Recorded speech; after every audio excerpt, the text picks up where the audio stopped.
We're live on the Remodeler Show. Welcome to the Remodeler Show, hosted by Kyle Hunt.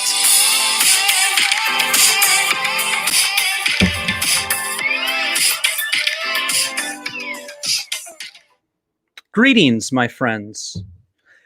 I call you my friends because some of you are legitimately my friends. We've worked together. We know each other well. I call some of you friends because you're part of a community of remodelers, and the culture and the way that we treat each other and talk to each other and help each other feels very friends-like, feels very friendly. So whether you like it or not, if you're part of my crew, you're my friend. So welcome, friends. Greetings. It is December 16th, Wednesday, December 16th. I don't know why that didn't save properly. It says, I hate it when I make mistakes right off the bat. That should have saved. Hang on. Hold that thought. Wednesday, December 16th. There it is. And on today's show, I'm going to go through a variety of answers to the question that you see on your screen, or if you're listening to this as part of the podcast, here's what it says. Hey, remodeler, tell me one piece of advice you would offer another remodeler. Boy, sometimes hearing different perspectives, hearing the answers to a question like that can be very helpful to continue to motivate, encourage, remind, and teach each other. I have used that piece of content, that question, a variety of times over the last year or two. And what I have in my hands is printed out answers that you guys, and some of these are my own, have given to this question. Tell me a piece of advice that you would offer another remodeler. And I've got 83 answers. We ain't going to get through 83 answers during this time, but I have selected a handful of them. And I would love, as you go along and you're watching the show, one, you can click the like button, and two, you can comment and share your own answers to this question. Oh, we'll use the chime feature of the show often today as we move from one topic to the next. So the first one that we're going to touch on here is one that says, never stop learning. Never stop learning. And it came from Tate Watson, who I've gotten to know Tate, and he is a learner. He is a learner. Why would he give the advice to another remodeler that says never stop learning? Tate is not on the show, so I'm going to have to surmise why he said that. As entrepreneurs, as business owners, we need to always be filling our tank. We need to always be filling our tank up. You guys give and give and give. And when I say guys, I mean guys and gals. You guys give and give and give to clients, to employees. And it is very important that you're filling your tank back up. I remember several years ago where the guy that was supposed to be motivating everybody was not motivated. And as I looked at it and thought about why that was, is because I wasn't learning anything new. Gone through a season where I wasn't reading anything, wasn't consuming any good content, watching videos, etc. So Tate's advice, never stop learning. The next one is one that I will try to explain briefly, but I will extrapolate on it a little bit. And it's simply these three words of know your numbers. Know your numbers. Bailey, if you are watching the show today, as I am sharing these items, can you type them in the comments for me? That'd be wonderful. And looky here, somebody has already commented and said you have to know your numbers. That is a piece of advice that somebody wants to hit us with right there. If you go to StreamYard.com/Facebook, I'll be able to see who was the culprit behind that lovely comment. That was very timely made, because that's what I wanted to hit on there. Know your numbers. You hear this advice from me. So Ford Matthews. Hi, Ford. Thank you, sir. You hear this advice from me. You hear this advice from Sean Van Dyke. You hear this advice from Victoria Downing, Remodeler's Advantage, and Joy Kilgore, and fill in the blank, Michael Stone. You hear this advice from anybody who coaches remodelers. So you ought to pay attention to it. Not should. You ought. There's a difference, by the way. You ought to pay attention to it. What does it mean, though? What it stinking means is you know your numbers. Well, thanks, Kyle. That was very helpful. You're welcome. Here's a few more details on that. You can put a P&L in front of me, your profit and loss statement, and you can explain it clearly to me. You can say, Kyle, at the top here, we have total sales. This next section is cost of goods sold. That is anything related to what it takes to produce this project. We have decided that our project manager, since we can't necessarily put and assign his time specifically to one job, but he's working on multiples, he's actually not in the cost of goods sold. We put him down there in the overhead expenses. I want you to be able to say things like that. I want you to be able to look at it and say, Kyle, what you see here as a cost of goods sold percentage is 70%. I take my total cost of goods sold divided by my total sales. It gives me a 70% percentage next to cost of goods sold. And then the next thing on the P&L you see is my gross profit margin. And that's 30%. Because 100% of sales minus 70% of it equals 30% gross profit margin. Now, Kyle, let me tell you, because I know my numbers, what that equates to is a 1.43% markup.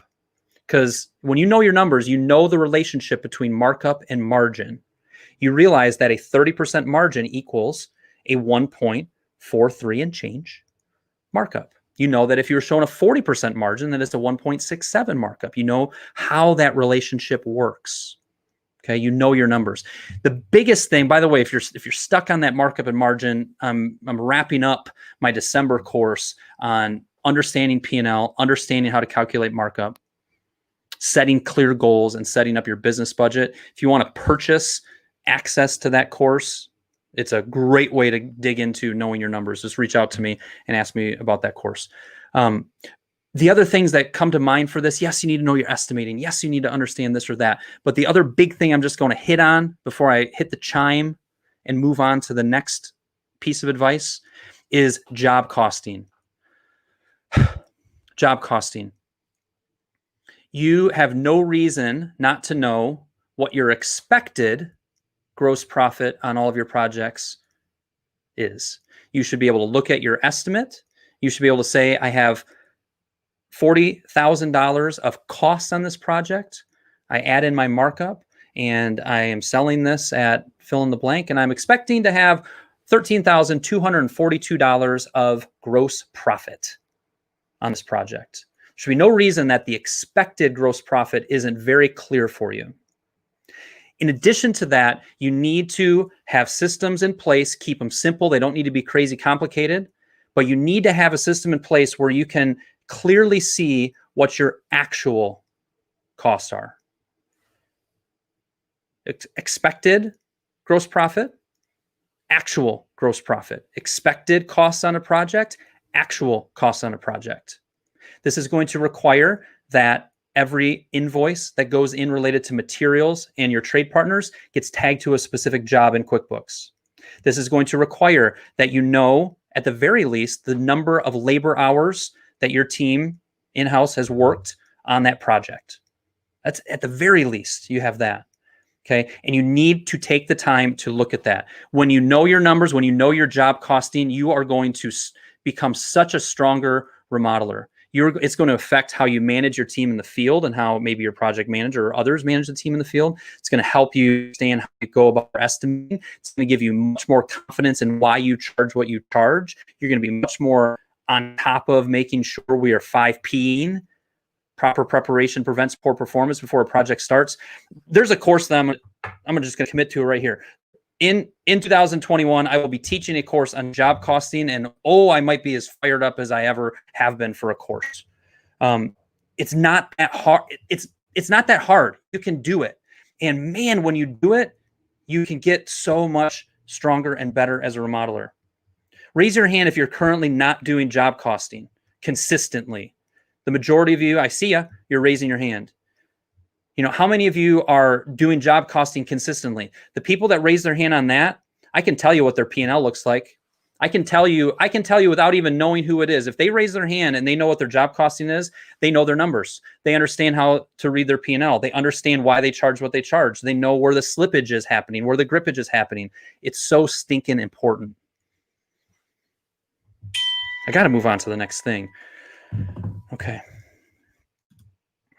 Embrace transparency internally early. Okay, good. Great stuff. Okay. I am a little fired up. Remember to track management of the project. Why am I so fired up? When you say great stuff, what you mean is, Kyle, we love it when you get fired up and start yelling at us. Well, you're welcome. Why am I so passionate about that job costing thing? Like, let's do a little bit of analysis here. You're talking to somebody who spends his entire working life working with remodelers. I've been doing it for 12 plus years and I'm stinking good at it. That was a little cocky, but I'm good at it. Okay. I've worked very closely with a lot of remodelers, helping them, yes, with their sales process, with their marketing, but also getting into helping them and teaching them about their numbers and how to read their P&L, what they should charge, etc. And here I am super fired up about job costing. And the reason is because it's not happening nearly enough for the great majority of remodelers in our industry. Or you get fired up about it, you do it once, and you forget about it. You don't take it as seriously as you need to. And it's the small, those are the small numbers that extrapolate up into the big numbers. Yes, I love that you review. If you were to say, Kyle, I only have time to review either my P&L statement and review that regularly or my job costing, I would say, screw the P&L for now.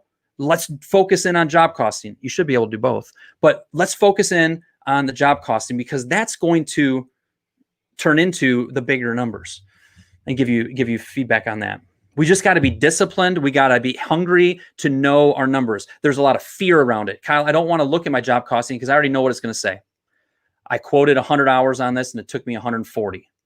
I know what it's going to say, but that's like saying, I'm not taking good care of my personal budget. Therefore, I'm not going to actually watch my numbers. I'm just going to pretend like I don't have a problem, bury my head in the sand, allegedly like ostriches do, which they don't, by the way.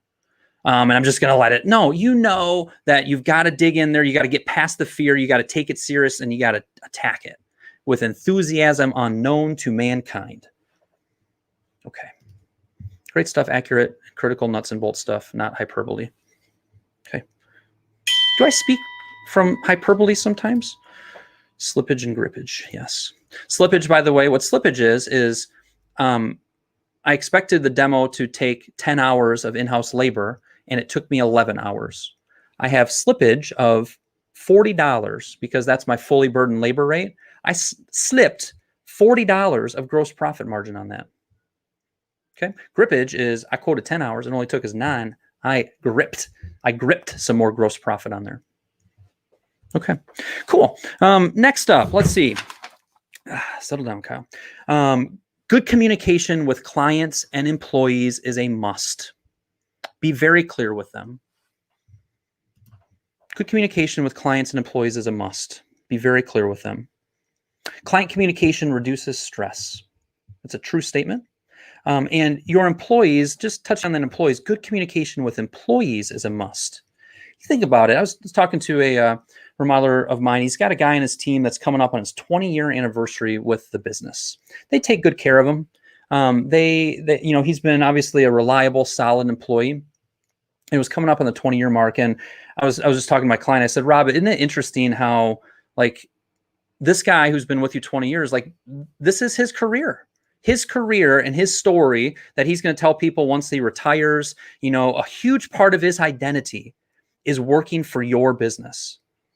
It's a cool thing when we have long-term employees like that, but it's also interesting to think, how do I make, if this is his life, this is a huge part of his life is working for me. How do I make it enjoyable? How do I make it a thing that when he retires, he doesn't say, yeah, I worked for, in this case, Bailey Construction. I worked for Bailey Construction, for all these years and they were okay. Or as the story he ends, I was so fortunate to work with. They took incredible care for me.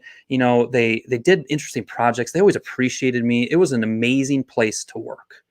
And there's little things that you can do to make that happen. There's good communication and clear communication with your employees. There's putting yourself in their shoes and figuring out how to make it a more enjoyable, wonderful place to work because that by doing that, they're going to perform better. Interesting thought. Okay. Somebody wrote, as far as a piece of advice you'd offer a remodeler is listen to the Remodeler Show. Well, that's pretty fun. You can also listen to the podcast. If you go to remodelersontherise.com, you can listen to the podcast. All right, next up, find your niche. Somebody wrote, here's a piece of advice that I'd offer a remodeler. Find your niche. Or, for you fancy people out there, your niche. I see you out there in your fancy sports cars and $1,000 suits using words like niche. Us real people in the Midwest, we just say niche, but some of you don't. Find your niche. What this is basically saying, and what this remodeler is saying, is I'm guessing this remodeler who posted this feedback said, you know what? Being all things to all people is hard. If I narrow my focus down to working on a specific type of project more, if I'm aiming maybe to do 80% of my work be kitchens and maybe 20% some other things, or even niching down is still even, I'm going to focus on kitchens and baths and I'm going to turn down opportunities for additions. When you really narrow your focus down, it helps streamline and simplify your overall processes and systems. You can really build a team around what they're really, really good at. Your marketing message can cut through a lot clearer when you're focused and niched down on something specific. So it's risky to do that sometimes, right? But there's also a lot of value to doing fewer things and doing them better. There is I love it when one of my clients say, you know what, I've decided I'm going to turn down deck jobs, or I'm going to turn down any roofing jobs, or I'm going to turn down anything that's $5,000 or less, so long as it's not with a previous client. I love hearing that, because what that is doing is I'm going to narrow my focus. I'm going to simplify my business. I'm going to make sure that I'm not going from a basement to an addition, to a roof, to a kitchen, to a bathroom, because that's stinking hard. It's hard to do that. Okay. Somebody said lots of remodelers wearing $1,000 suits. Yeah, they're out there. I see those fancy people. Niche. Yeah, Michael's are you a niche guy or a niche guy? Can't put a label on Michelangelo. Okay, so find your niche. It's interesting. What have I done? I've narrowed my niche way down, right? I only work with remodelers, and even more than that specialize more in interior remodeling, kitchens, baths, additions, and that type of work. So basically I'm saying to 99% of businesses that I could help with understanding their numbers, their sales process, their marketing, you're not my ideal client. Okay. It's like a specialist. If you have a heart issue, are you going to your general doctor? Maybe first, but you're going to get referred, aren't you? And you're going to go to somebody that specializes in hearts. Specialists also can charge more than generalists. And remodelers who specialize and who are really good at delivering that, one, they're more efficient and productive, and two, they specialize in it. Those types of opportunities are going to be more valuable. All right, cool. This pipeline conversation is so incredibly important. If you have 10 times up to bat, you want to value each at bat. Were we talking about a pipeline? Maybe we were talking about a pipeline. Okay. We also got this one. Consider if you have a line in your estimate that says 140 hours, that you need to rip that thing up into smaller bits. Don't say framing. Say frame, partition, wall, frame, windows, etc. Good. And then when we're doing job costing, it goes to the next section that says, okay, now I'm in T-sheets, and how much detail do I put into T-sheets where my team is going to have to sign out of frame, partition, wall and get into frame, windows, right? There's a little bit of a balance there of how granular do we get. Yes, on the estimating side, that can definitely help us, but then we also have to match that up with knowing what the actual was for each one of those. There's going to be a sweet spot between how detailed or how undetailed we make it. Obviously, the more detailed, the more data we've got and the more we can hone our estimate in, but also the more detailed is the more maybe a little bit of frustration or rolled eyes that your team's going to give you. So it's something to consider. Okay. Next up. This one just said, this was a nice quick one. Always do a little more than you say you will. It's a good thought. Always do a little bit more than you say you will. And also do what you say you will. Do what you say you will. Those ideas just kind of stand on their own. Next one up. This one's from Dave Pollard commented. This one I think was back in like August when I posted it. Don't forget to celebrate the victories. Don't forget to celebrate the victories. You guys should go out and buy a bell. You should buy a bell and you should put it in your office. And when you sign something, when you sell something, when that contract is signed, you should ring the crap out of that bell. Given that advice, I've seen some clients who do that. One, is just fun, especially if you're in an office and there's 4 or 5 of you, to just know that bam, that bell gets rung when we make a sale. It's celebrating, it's putting some focus on a very important moment in the business, which is we sold something. We sold something. When David says forget to celebrate the victories, it becomes so natural. Which direction would I go with this? I'll go with an example. I was thinking about an example of a client I just signed here recently, and thinking through like what it took to get to that level and to get to that point of signing. But I'll just use it a little bit more generically for a remodeler. When you get somebody that signs a contract for that $80,000 kitchen, it's just like, okay, we signed the contract. You might feel good about it and this and that, but are we taking the time to really think through? Man, they chose us. They had other options. We walked them so nicely through the design and project development. Are we celebrating that with our team? Are we taking the time to really celebrate the victories? I'm not that good at that. A lot of people aren't that good at it. And that's some good advice from one remodeler to another, is don't forget to celebrate the victories. Next one up is something from Paul McManus, but we've got some different comments we got to catch up on. Michael says, get granular and track it, double exclamation mark. So he's serious about it. But Michael, then they got to sign in and out, and it's kind of a pain in the butt.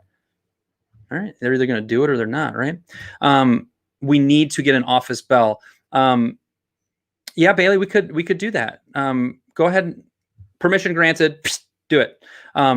So Bailey, that would fall into the safe to try. Bailey and I are working through something, and this might be interesting for you guys too. And I'll make a note. Bailey, make a note to talk about the safe to try, because you wanted to hear about it more, and I think it's a good thing for everybody to hear. One of my clients has something called safe to try, and he's got 7 criteria. The first one says, is it legal? And then there's 6 other criteria after that. That's basically asking the questions: is it going to, have major potential for, major impact into cash flow? Is it is it under X amount of dollars? You got to hit those criteria. But if I'm an employee and I've got an idea and it hits those 7 criteria, it's safe to try. I do not need to take it to the boss. I do not need to take it to my manager. I can just implement it and do it. Right? That's how you really push delegation and push responsibility down in an organization. I'll have to tell you guys more about that, because it's been super interesting to see one of my clients implement it and how ideas are happening quicker with less friction. It's reducing the noise overall in the business. So Bailey, I would say office bell is on the safe to try list. Do it. Great advice. Seems hard to implement in a smaller remodeling company like ours. I need an 8th day in the week just to keep up with everything. So I would say probably the person that is, let me see if I can find who wrote that. Again, if you go to StreamYard.com/Facebook, you can get approval so I can see it. So David, so I don't know much about David's business, but David, I'm going to assume that when you were saying it's great advice, that it was what I was talking more so about related to the number side. Yep. And there is a lot to be done.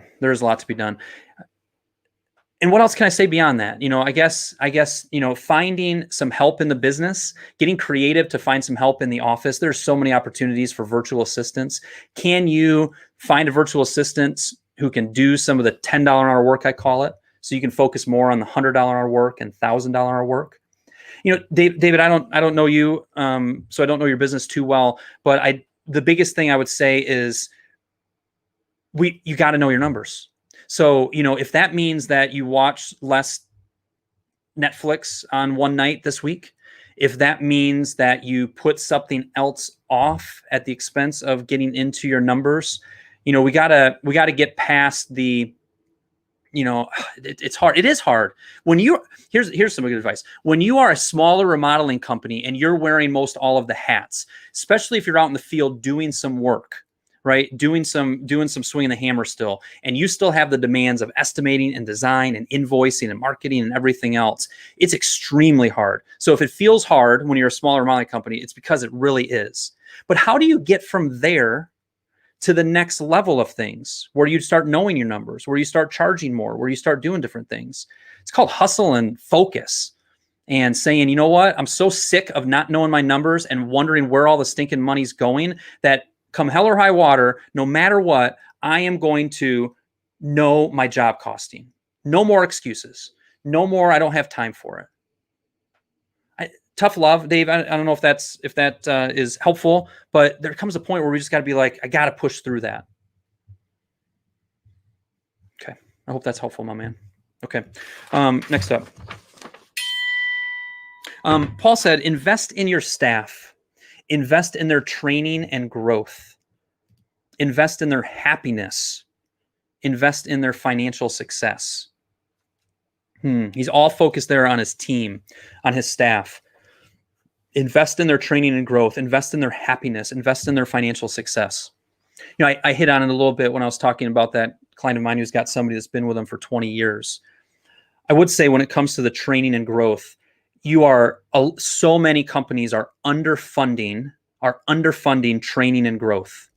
Probably myself included. You know, here's something interesting. Bailey was like, "Oh, I'd like to buy that book, that giftology book." She watched a podcast on it, and she really liked it, and it gave some good ideas. And next year we're working on, you know, how do we incorporate just more client surprises and client gifts to just because it's fun and we want to do it and it's good for business.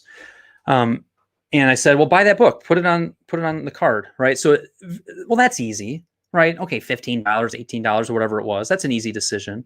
But what about sending Bailey to like a training, you know, and putting $800 behind this or $1,000 behind that, certainly, especially when we can travel again. You know, we got to be thinking through, how do we train and grow our team?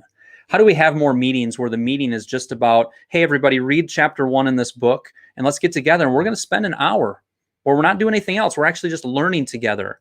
You know, that's investing in growth and training. Invest in their happiness, invest in their financial success. How do I figure out how to pay my team more is a good question to ask. What would make my team happy? You know, and that's a lot of times kind of person by person. Maybe it's not more money. Maybe it's time off. Maybe it's recognition. Maybe it's more attaboy, attagirls. But what a great piece of advice that Paul's giving is invest in your staff. Training, happiness, financial success. It's a good place for our heads to be. All right. We're half hour goes quickly here on the Remodeler Show. I'm seeing if there's any other items here. The good news is the Remodeler Show will, I think, this might be it for the year, actually, now that I think about it, because I'm just working 2 days next week and 2 days the following week. I might sneak one in that week of Christmas and New Year's. I'm working on that Monday and Tuesday that week, and it's a little lighter so far.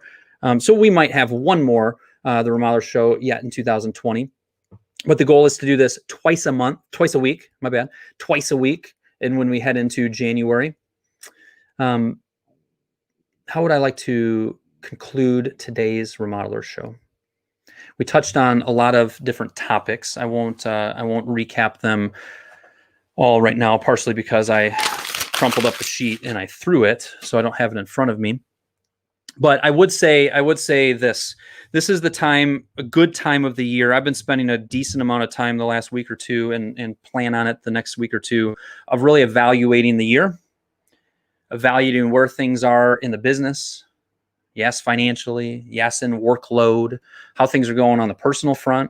It's a good time of the year to get honest with ourselves, do some solid self-awareness and review of kind of what's the reality of things. So take some time to do that.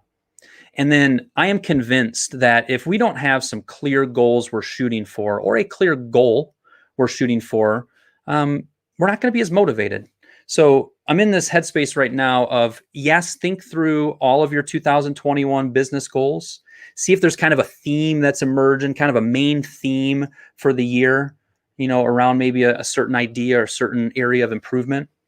And then the biggest thing is just pick one thing off your list for 2021. Identify the first thing that you're going to work on improving, and then create a SMART goal against it. It's a simple thought.